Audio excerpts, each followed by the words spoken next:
Your fighter is going to be featured on the Fight Show promotion poster. Congratulations. I'm sure you and the team put a lot of work into making this happen. It's time for your fighter to shine under the lights. Let's make sure that the image on the poster lives up to how the fighter feels. I know you guys are not professional photographers, so I've decided to make this video to break down how to get professional looking results from your smartphone that you can do anywhere, anytime. The good news is you don't need any specialized equipment to make this happen. Literally, all you need is a smartphone, a grey or a white sheet, and a roller door or a window light. Look, I've been working with a lot of promoters and I hear time and time again complaints from their designers that they keep getting images back of fighters and they're really difficult images to work with. They're patchy, they have different light sources on them, they're out of focus, arms are cut off, all sorts of complaints. Let's make it really easy for you and your fighter to get a great result on the poster. Very simple, there's only 3 things you need to think about when taking a photograph of your fighter for the fight poster. That is the lighting, the framing, and the background. We'll jump into each of those 3 things right now. Okay guys, so we're standing outside and we're getting light falling onto our faces. You can see here, Yuma's he's patchy all over the place. This is never gonna print well.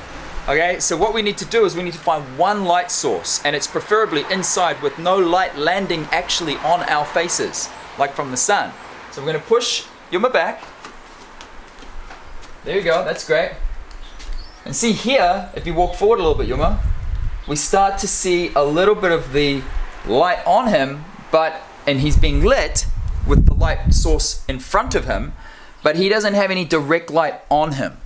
And all of a sudden, it's a heck of a lot more flattering, and all of a sudden, that becomes that much more easier for a designer to work with. Cool, so let me show you what it looks like through the phone. As you can see, there are no direct shadows on Yuma at all.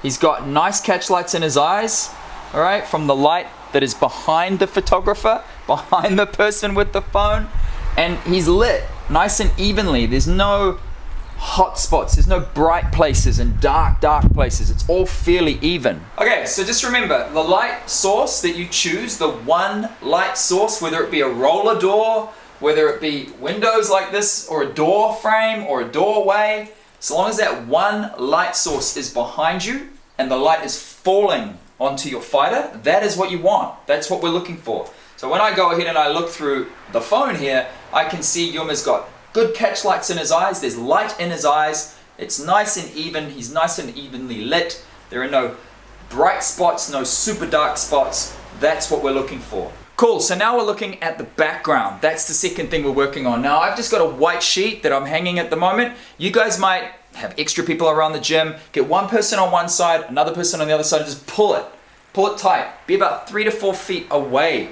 from your fighter, from your subject. Please don't use a patterned background. Please don't use a black background. Please just use a white or a gray background. This makes it a lot easier for the designer to work with the file when they're laying up the design. And this is literally just a bed sheet, okay? Everybody has one. No special equipment required. Okay, and last but not least, there's framing. Now there's a couple of things to think about here when it comes to framing. When you're looking at your subject, make sure that your subject fully fits in the frame. You're not cutting anything off, especially like the head, right? So if I cut off Yuma's head there, no good. You can see the guidelines. Obviously we want to come up a little bit, meet at eye level. So have the 3/4 of the frame at eye level. Make sure you're catching a bit of the shorts, right? If there's any belts or anything like that, make sure they're in the frame, and make sure there is some negative space on each side of him that you're using from your background, so that the designer can cut around him if he needs to. So where to put your phone in relation to the fighter, you literally want to have your hand almost at eye level, okay? We don't want to be up too high, making him look up here like this.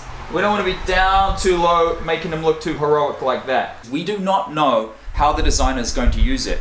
Obviously there's your typical face-off shot, so if Yuma stands across and faces off to me, you know, there's this face-off shot. We don't know because the fighters are not together.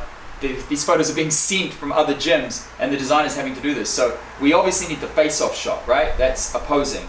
We also need the straight-on shot. Okay, so that's shot number 2 that you need to provide. The third shot you want to provide is 3/4. So you face me, bring your feet around to me. That's great. And then 3/4 this way. The face-on shot, directly across, okay, directly across this way, because we don't know how the designer is going to use it, the straight on shot, and the 3/4 shot this way, and the 3/4 shot this way. Those are the shots you need to get. That's the coverage you need to get from every single fighter. Please make sure you get those.